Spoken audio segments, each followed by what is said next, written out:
G'day. A lot of people ask me how I go about making invert sugar to use in the recipes in my books. So here's a quick run through about how I do it. Now, you might say that using a TM31 Thermomix is a bit of overkill. I say it's a marginal cost and improves the return on investment, considering I wasn't the one that purchased it.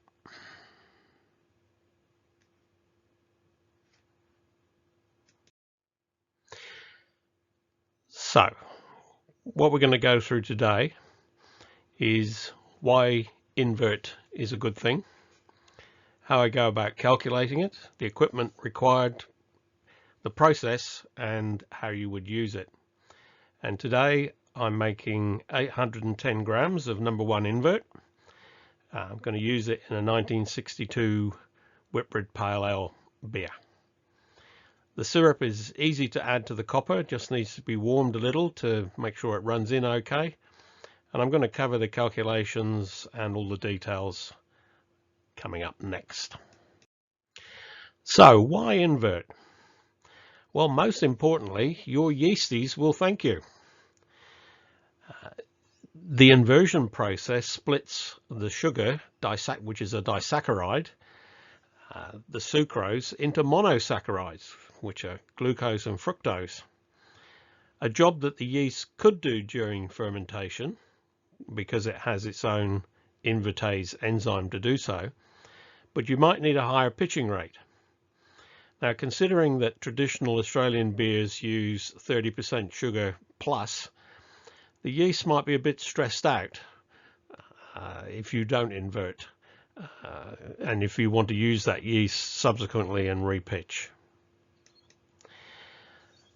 The next thing that invert does, it adds flavour, a lusciousness, a roundness and a fullness, which I think come from the impurities and the byproducts from the inversion of the cane sugar and the molasses. It also can add colour to the beer. Of course, that's dependent on what type of invert you use and the amount that you use. And we have different possibilities here. #1 is a pale gold colour and has a honey type sweetness to it. #2 is much more amber, it's a bit fruitier. #3 is a darker brown. You get a bit of raisin and plum. And black is, well, it's black. Now you could invert the sugar using the yeast, but this is about Thermomix. You'll need some common kitchen equipment: jug, scales, a small cup, a jar, and a 5mm syringe. You need the syringe for measuring out the lactic acid. Now, I can't claim any originality here. The Unholy Mess website has all the details, and I'll put that in the information below. I'll put the link in the information below. As you can see, there are different grades and there are different ways you can go about it. There are basically two methods. We want to make 810 grams. So one method is you use Tate & Lyle's golden syrup, and for #1 invert, that's about 2 tins worth. You wouldn't use Australian CSR golden syrup because I think that would be far too dark. But for #1 invert, you can use Lyle's golden syrup out of the tin. Now what we're going to go through is making the white invert sugar syrup first to make in the Thermomix, and then mix in the required amount of blackstrap molasses. So molasses, it needs to be something that's pleasant tasting, perhaps with a bit of licorice. Mountain Valley is one of the ones that can be found in Woolies, as can Lyle's golden syrup from time to time. So making the invert sugar base, and as I said, all this comes from the Unholy Mess website. 1-to-1 weight of sugar to filtered water, 1 milliliter of 88% lactic acid per 230 grams of sugar, and to make that 810 grams of number 1 invert, 802 grams of white sugar, 810 grams of water, and then 3.5 ml of lactic acid. So this is the sequence we're going to go through. We put the water in, we add the white cane sugar and get that to dissolve. We add the lactic acid, then we set up speed 2 on the Thermomix using the Varoma setting, and then once that's completed we add in the molasses to get to the required color. All the liquids were weighed. So here's a bit of a pan through the equipment you'll need in a bit more detail, and this one just used plain Coles white sugar, white cane sugar. So 810 grams of water. I treated this water with a Camden tablet, bit of overkill perhaps, but get all the chloramines out of it. And then measure the sugar out.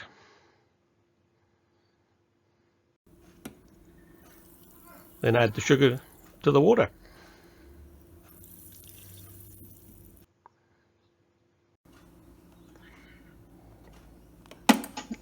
Then it's a question of mixing in the sugar, and this was done at ambient temperature, say about 20 degrees centigrade. Didn't have any temperature setting on the Thermomix, and that's what it looks like. So the next step is to add the lactic acid, 3.5 ml. Now the lactic acid accelerates the process from what I've read.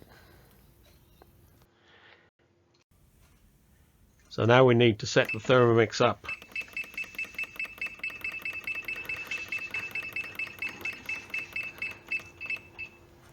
"20 minutes to the Varoma setting, speed 2, and away we go.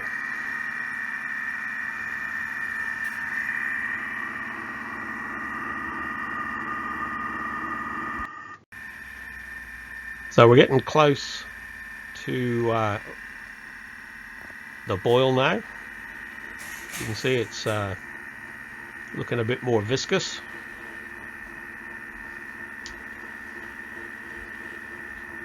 You see we've effectively got a clear sugar syrup. Now you need to watch out with this one because that's boiling sugar. So we also need to weigh out the molasses, and you need a decently accurate scale for this. I use the one I use for hop additions. And now we're getting to the end of the boil. Bingly bong.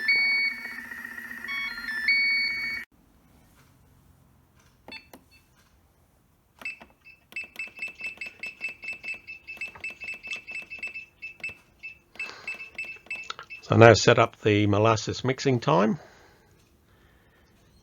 Scrape the molasses into the Thermomix. And off we go.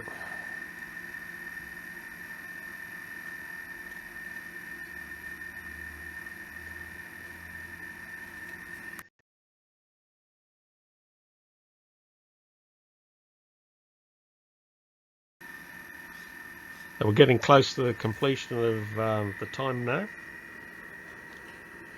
you can see, it's a nice golden colour.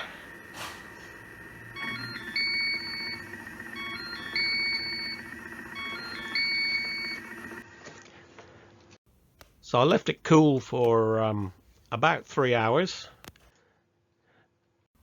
before adding it into a sealed jar. I stored it at room temperature afterwards. A Pyrex jar might be better. I just let it cool down.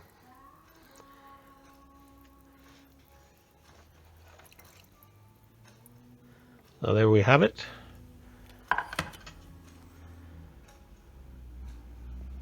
1.416 kilograms of invert.